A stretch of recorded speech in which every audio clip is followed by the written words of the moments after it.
Bueno, vamos a orar. Señor Jesús, ponemos este tiempo en tus manos, Padre. Venimos para adorarte, para rendirte adoración, Señor, pero también venimos para aprender más de ti. Ayúdanos, Señor, para que nosotros seamos un instrumento de tus manos, Señor, y solo sea tu palabra la que se hable en este lugar.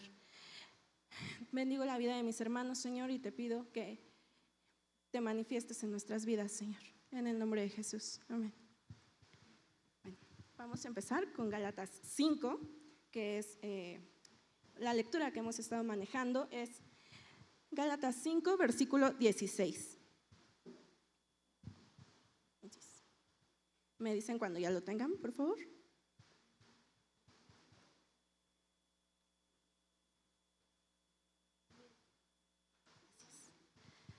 Digo pues, andad en el Espíritu y no satisfagáis los deseos de la carne, porque el deseo de la carne es contra el Espíritu y el del Espíritu es contra la carne, y estos se oponen entre sí para que no hagáis lo que quisierais. Pero si sois guiados por el Espíritu, no estáis bajo la ley. Y manifiestas son las obras de la carne, que son adulterio, fornicación, inmundicia, lascivia, idolatría, hechicería, enemistades, pleitos, celos, iras, contiendas, disensiones, herejías, envidias, homicidios, borracheras, orgías y cosas semejantes a estas, acerca de las cuales os amonesto, como ya los he dicho antes, que los que practican tales cosas no heredarán el reino de Dios. Mas el fruto del Espíritu es amor, gozo, paz, paciencia, benignidad, bondad, fe, mansedumbre, templanza. Contra tales cosas no hay ley. Pero los que son de Cristo han crucificado la carne con sus pasiones y deseos. Si vivimos por el Espíritu, andemos también por el Espíritu. No nos hagamos vanagloriosos, irritándonos unos a otros, envidiándonos unos a otros. Yo quiero comenzar preguntándoles, ¿qué es la vida cristiana? ¿O qué consideran que es la vida cristiana? Bueno, si somos sinceros, muchos vamos a enlistar una serie de acciones. ¿Qué es la vida cristiana? Ir a la iglesia, orar, leer en la semana, congregarnos con los hermanos. Si somos bien sinceros, es una lista que a veces no podemos cumplir. Y aquí caemos en dos puntos. La primera es la frustración, porque no podemos, y el legalismo, porque creemos que deberíamos, pero pues no podemos. Pablo escribió este capítulo a la iglesia en Galacia, diciéndoles, no, se están equivocando, esto no se trata de lo que estamos haciendo, es más acerca de lo que somos, es más por la fe en Jesucristo, un Jesucristo que desafiaba los paradigmas del legalismo y de lo que se supone que se debería hacer, mostrándonos que debería haber más un cambio interior. Pero no les vengo a hablar de un cristianismo ligero, sino de una fe que no es estéril, que debe de haber un cambio en nosotros para que podamos cambiar el quién eres. Ese cambio interior solo lo produce el Espíritu Santo. Bueno, y como dijo mi esposa, vamos a estar viendo acerca del fruto, ¿vale?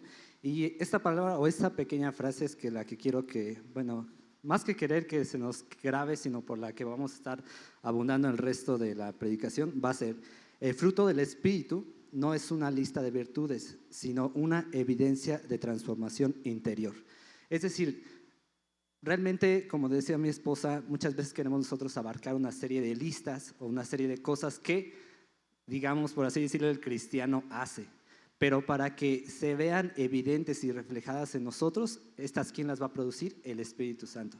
Y de hecho, en el versículo en el cual hemos estado dando desde hace meses, que es Gálatas, se menciona varias veces que es el Espíritu Santo el que va a estar diciendo esto. Voy a leer una pequeña porción de la NTV.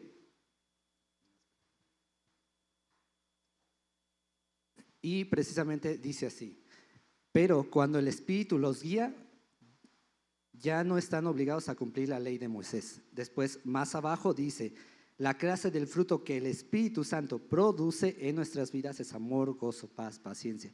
Entonces nos damos cuenta que realmente el Espíritu Santo es el que va a estar produciendo esa parte y es lo que vamos a estar nosotros tratando de asentar en este día, ¿vale? El Espíritu no solo cambia nuestras acciones, cambia nuestra naturaleza. Ese cambio se refleja en el fruto, que es un fruto visible. Pero si este fruto no está siendo visible, entonces, ¿qué es lo que hay realmente detrás? Aquí lo que Pablo hizo, y como bien mencionaba el pastor, fue un contraste. Primero nos presentó lo que no era el fruto del Espíritu.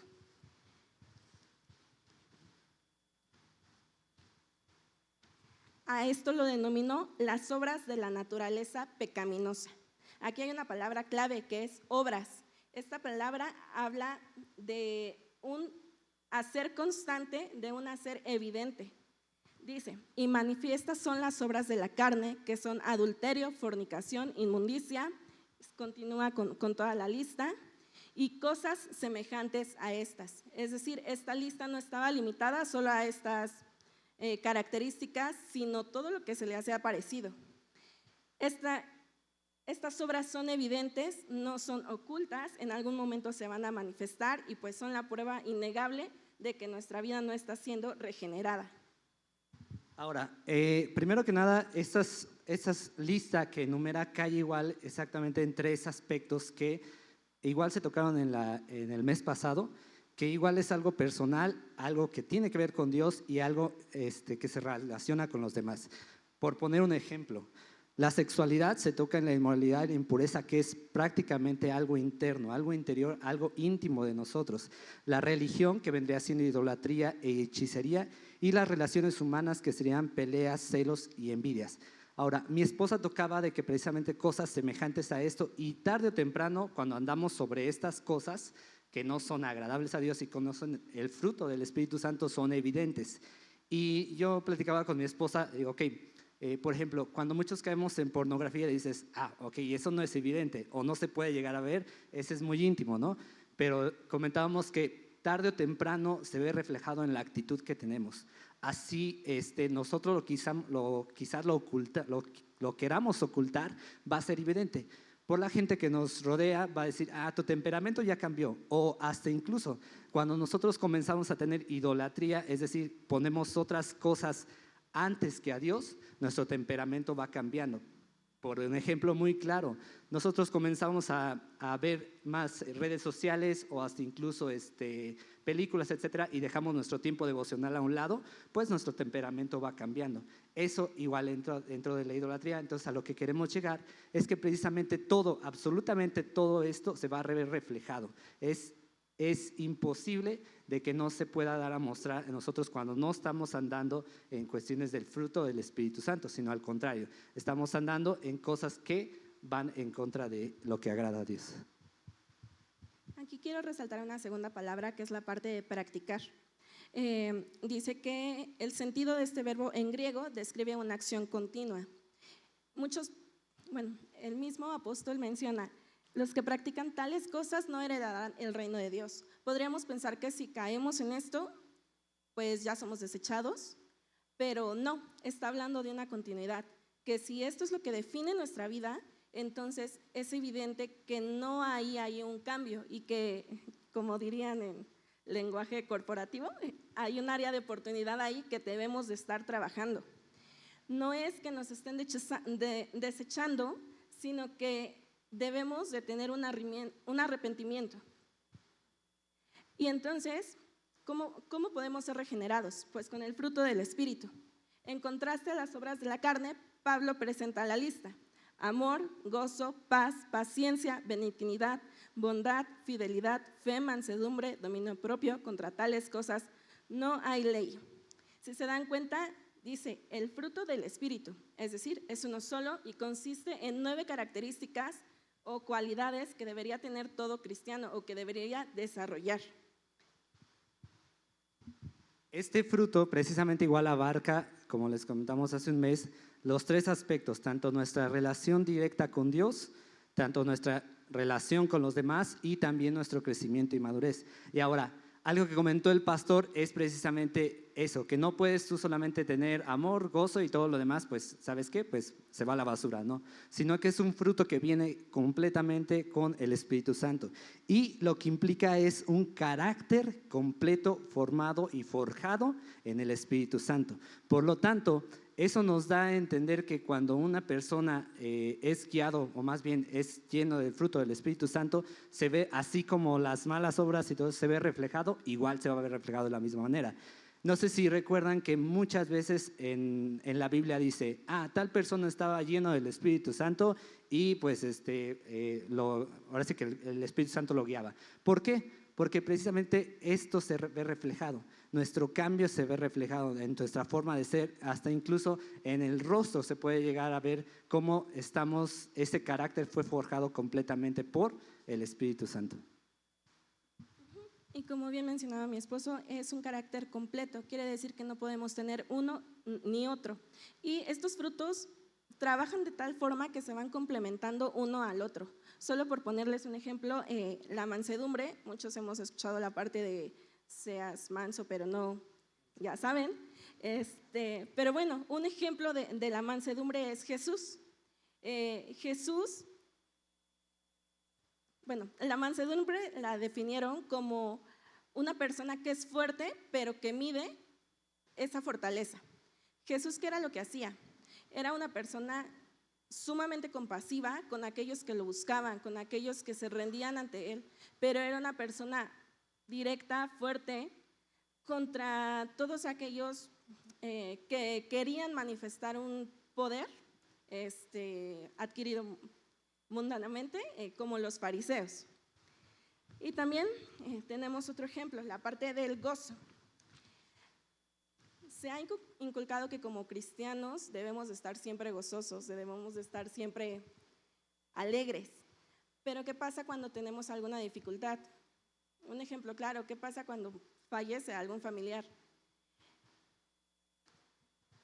Alguna vez recibí el comentario de que no podíamos llorar porque pues no estaba siendo manifiesta en la evidencia de dónde estaba puesta mi esperanza, pero no. Somos humanos, podemos experimentar duelo, podemos experimentar dolor, podemos experimentar aflicción. No se trata de estos sentimientos que vamos teniendo, sino de que nuestro gozo está basado en Jesús, está fundamentado en Jesús. Podemos sufrir todo este tipo de contratiempos, pero estas cosas no son para robarnos lo que ya tenemos fundamentado en Cristo. Entonces, por lo tanto, el fruto del Espíritu no es una carga, como habíamos comentado, sino que tengo que amar, tengo que gozarme, tengo que ser manso, etcétera, sino que es una consecuencia natural de estar bajo el gobierno del Espíritu Santo. Y como dijo el pastor, dentro de un mes vamos a estar precisamente pidiendo esto. ¿Por qué? Porque no es algo que se pueda dar naturalmente. Si es, ahorita que vamos a tocar ese punto más adelante, sería simplemente una acción temporal, no una acción que realmente es permanente, que cuando nosotros precisamente nos permitimos ser llenos del Espíritu Santo a través precisamente de esa comunión, se va a efectuar un amor permanente, un gozo permanente, una paz permanente. No que, como dijo mi esposa, que no porque tenga gozo no voy a tener aflicción, pero sí nuestra esperanza y todo eso va a estar en Cristo Jesús. Ahora quiero regresarme a la parte de si vivimos por el Espíritu, andemos también por el Espíritu. Estos versículos Pablo los escribió como una amonestación a personas cristianas. No los estaba amonestando porque se manifestaran en ellos este tipo de conductas malas, por llamarlo de alguna forma, sino para que se produjera el fruto en ellos. Es decir, Pablo sabía que constantemente luchamos contra todo este tipo de áreas que necesitamos cambiar en nuestra vida y que en cierto momento se podría llegar a caer. Era esta condición humana que no tenemos aún redimida. Entonces, esos aspectos de nuestra vida son los que tienen constantemente que estar bajo el escrutinio del Espíritu Santo. Es decir, tenemos que estar constantemente conectados a Jesús porque lo que se cultiva es lo que va a estar dando fruto. Y esto es justamente lo que vamos a tratar de cambiar. Es decir, Si yo tengo mucha ira, voy a tratar de producir amor, es decir, la parte opuesta a la área que no está redimida. Y aquí quiero destacar otra palabra, que es la palabra de andad. Dice que la forma del verbo griego se traduce como andad, que implica una acción continua o un estilo de vida habitual. Esto también implica un progreso, implica que estamos creciendo en nuestra vida espiritual. Entonces, si crecemos en la vida espiritual, el fruto va a ser la evidencia de ese crecimiento, va a ser la evidencia de una vida conectada a Cristo. Aquí me quiero ir a Juan 15:5 y se los voy a leer en la NTV, que dice: ciertamente yo soy la vid, ustedes son las ramas.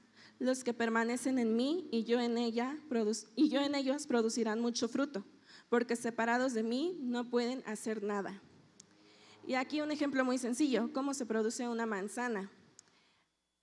Pues vienen de los árboles, pero la característica es que el árbol no está ahí esforzándose para empujar la manzana, sino viene naturalmente, porque está conectado a su raíz, está conectado a Cristo. Entonces, el secreto no está en el esfuerzo, sino está en la conexión. Aparte de esto, tomando el ejemplo de lo que es el árbol lo que va a hacer es permanecer. Hablando un poco de lo que dice Salmo 1, que dice que será como un árbol que da su fruto en su tiempo. No dice que da fruto a todo tiempo, sino en su tiempo. ¿Pero por qué? Porque está permaneciendo. Entonces, de la misma manera, para que nosotros podamos dar el fruto del Espíritu Santo, nosotros tenemos que permanecer. Va a ser un proceso, ahora sí que continuo, en el cual nosotros vamos a ver cómo el Espíritu Santo nos va a ir forjando para poder dar ese fruto. Esta permanencia indica una dependencia total, una rendición total de lo que somos a Dios. Es decir, el pámpano no tiene vida propia, toma todos sus nutrientes de la vid. Este fruto imita el carácter de Dios. Es Dios quien es amor, es Dios quien es manso, es Dios quien produce el gozo, y si de alguien podemos decir que es paciente, pues es de Dios. Él no se aira fácilmente, Él es compasivo y hasta nos da un tiempo para que nos arrepintamos. Entonces, muchos intentamos actuar espiritualmente intentando producir ese fruto. ¿Por qué? Pues que se nos ha dicho que debemos de tener todas esas características, pero en algún momento eso pues se va a caer, porque es fruto de nuestro esfuerzo, no es fruto de la conexión con Dios. Por lo tanto, la vida espiritual no se va a estar midiendo por las actitudes digo entre comillas, que nosotros tratamos de tener, sino más bien por la intimidad. Y esa intimidad precisamente es con el Espíritu Santo. Esa intimidad es con Dios, y es solamente así como nosotros vamos a producir estas virtudes o este fruto del Espíritu Santo. Entonces, para esto, ¿por qué? Porque estas son las cosas que agradan a Dios. ¿Para qué queremos producir fruto? Aquí quiero remitirme de nuevo a Juan 15:8. En la misma parábola de la vid, Jesús termina diciéndoles: en esto es glorificado mi Padre, en que llevéis mucho fruto y seáis así mis discípulos. Jesús asume sobre sí la pertenencia de los que son de Él, mientras que lo que hace el Padre es producir este fruto, es producirlo de forma natural, para que lo único que nosotros nos dediquemos sea a dejar que se cree este fruto de nosotros. Bien, entonces, ¿nosotros qué es lo que queremos siempre? Siempre hemos cantado en muchas canciones que son para glorificar al Padre. Entonces, esta es parte del cual nosotros tenemos que buscar.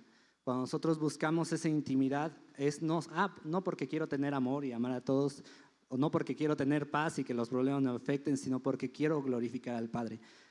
Bien dice la palabra, Él nos amó primero. Y nosotros, ¿qué es lo que queremos hacer? Igual corresponder a ese amor. Entonces, para poder tener este fruto que le agrada al Padre, y que es para glorificarlo a Él, necesitamos tener intimidad.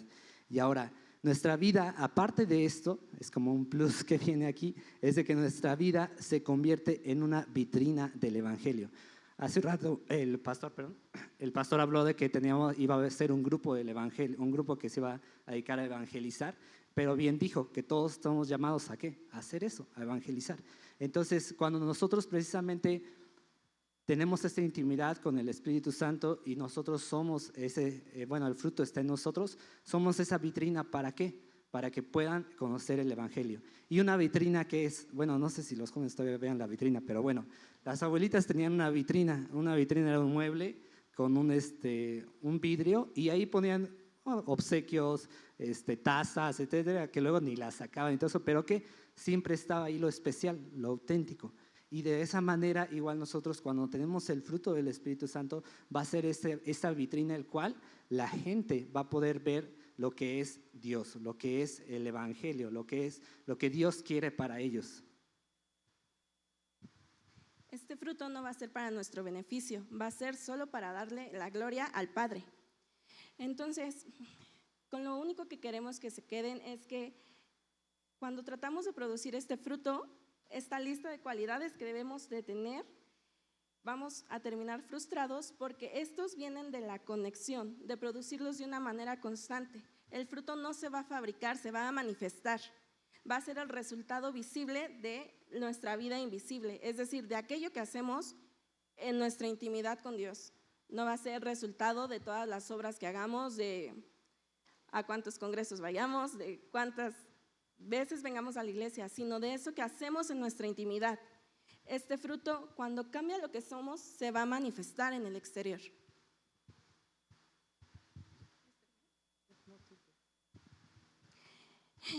No se trata de lo que vamos a hacer, sino de lo que somos.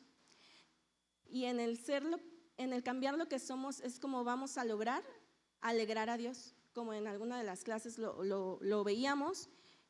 Nuestro propósito es poder hacer que pongamos una sonrisa en el rostro de Dios y vamos a alegrar o contristar también al Espíritu Santo. Pues con esto en mente vamos a cerrar nuestros ojos para poder orar, pero pues cerrando precisamente por así decirlo, este tema del fruto del Espíritu Santo, luego estamos acostumbrados a que la gente que está enfrente sea el que ore, ¿no? Entonces en esta tarde quiero que cierren sus ojos, que meditemos un rato en qué es durante todos estos meses que hemos estado viendo, que podamos decirle al Espíritu Santo: quiero que tú obres en mí, quiero conocerte, no quiero que esto sea un esfuerzo, no quiero que prácticamente yo lo intente hacer, sino que realmente seas tú. Entonces quiero que con sus labios puedan meditar, puedan decirle a Dios, puedan decirle al Espíritu Santo: Espíritu Santo, ven. Espíritu Santo, quiero conocerte, quiero que tu fruto dé precisamente ese fruto en mí para poder agradar al Padre. Ya no quiero agradarme a mí, sino quiero agradar al Padre.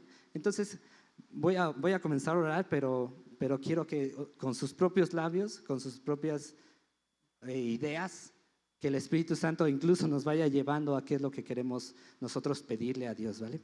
Señor, en esta mañana te damos gracias porque nos permites un domingo más poder conocer acerca del fruto de tu Espíritu Santo, pero te pido que en mis hermanos puedas tú venir y derramar tu Espíritu Santo, que tu Espíritu Santo venga y toque los corazones, que tu Espíritu Santo venga y pueda mover eso que está dentro de nuestro corazón y podamos anhelar más de ti, no porque queramos estar bien en el amor, bien en paz y bien en gozo, sino que queremos agradarte a ti, queremos glorificarte a ti, Dios.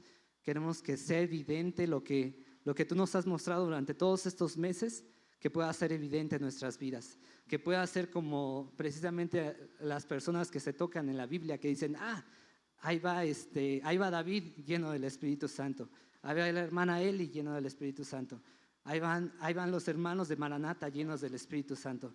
Queremos reflejarte a ti, queremos ser movidos por ti, no porque nosotros nos esforcemos y digamos: hoy voy a amar, hoy voy a tener paz, sino que nos acerquemos a ti y, como dijo el pastor, podamos menguar para que tú puedas crecer en nosotros y puedas ser reflejo de tu fruto en nosotros. Señor, ponemos nuestras vidas en tus manos, y no solamente nosotros, sino que igual cada persona que pueda llegar a esta iglesia pueda ser tocado por tu Espíritu Santo y pueda ser conocido tu reino, Señor, en sus vidas. Gracias, Padre, en el nombre de Cristo Jesús. Amén. Ya terminamos, fue rapidísimo.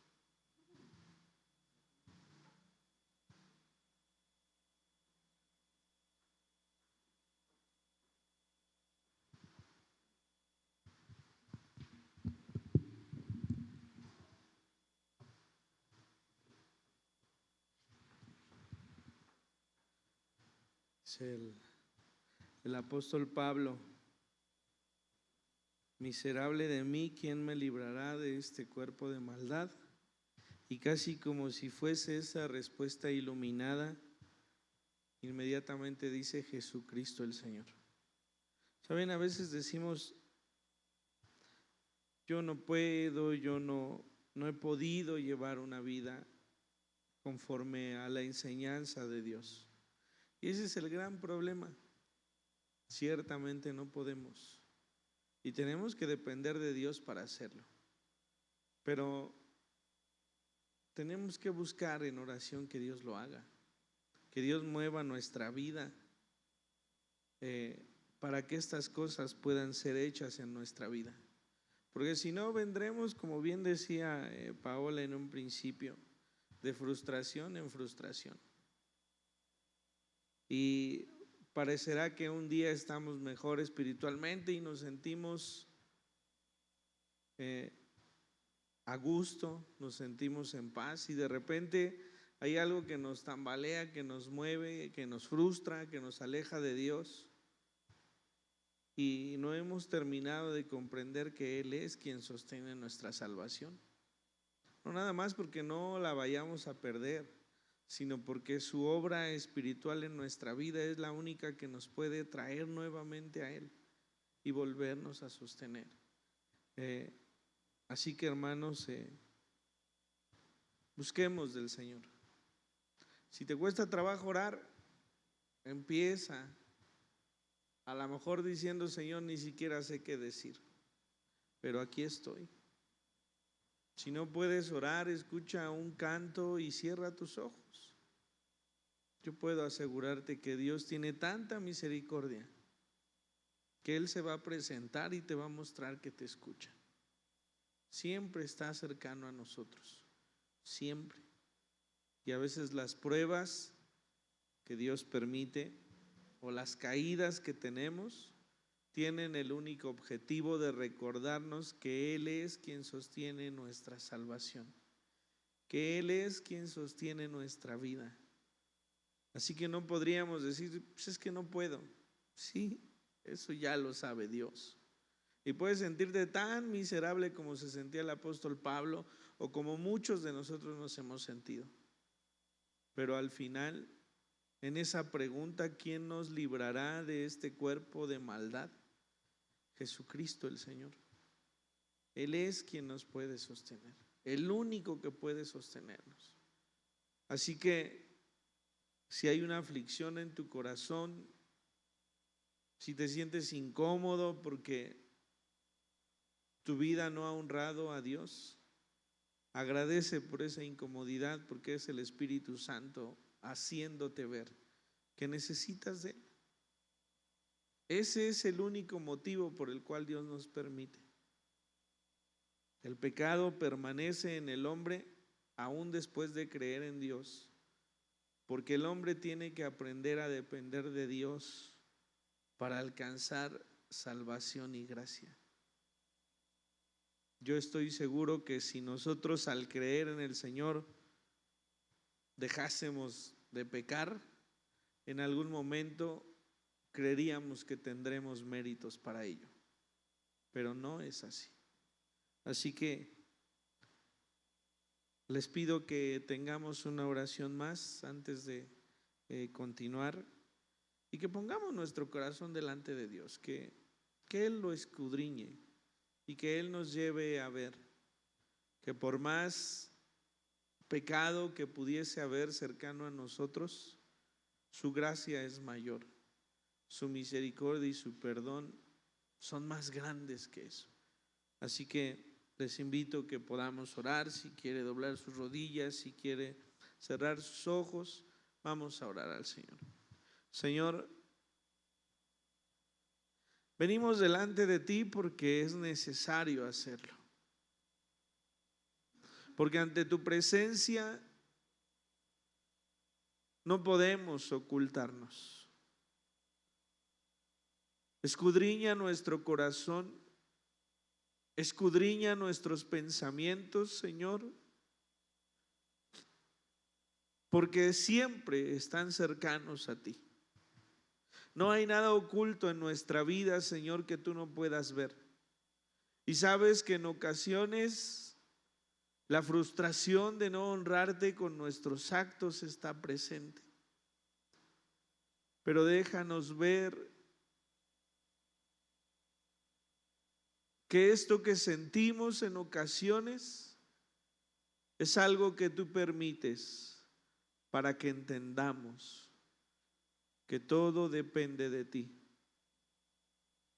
Hoy, Señor, con un corazón afligido, con un corazón que reconoce haberte fallado, es que estamos delante de tu presencia. Haznos ver que Jesucristo nuestro Señor nos ha librado de este cuerpo de pecado. Haznos ver lo que tu palabra nos dice.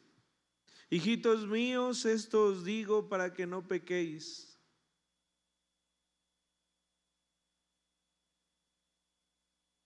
Clara es tu palabra, pero también tu misericordia es palpable. Porque si hemos pecado, abogado tenemos para con el Padre, Jesucristo el Señor. Así que, Señor, te rogamos que te manifiestes en nuestra vida, Señor, y que nos muestres que tu amor es más grande, que tu misericordia es más grande, que tu gracia es más grande, Señor. Necesitamos de ti para sostenernos, Señor, porque tú nos has llamado con voz de autoridad y nos has permitido venir delante de tu presencia, sabiendo, Señor, que solamente en ti, que solamente en tu sangre preciosa habremos de hallar salvación para nuestra vida. Permítenos que nuestra esperanza esté puesta en ti y no en nuestras obras, pero también guíanos, Señor, para que nuestras vidas te honren y glorifiquen tu nombre. Te damos gracias porque tu palabra es siempre eficaz. Te damos gracias por los hermanos a los cuales tú has utilizado a lo largo de este año, Señor, para poder traernos, para poder acercarnos al conocimiento de ella. Gracias te damos por cada uno de nuestros hermanos que destinaron el tiempo, Señor, para buscarte, para poder, Señor, presentar una palabra a tu iglesia. Tú eres bueno para con nosotros y te rogamos que tú lo sigas siendo. Venimos delante de ti, sí sabiendo que nos hemos equivocado, pero también sabiendo, Señor, que como tu palabra dice, tú echas nuestro pecado al fondo del abismo y no te acuerdas más.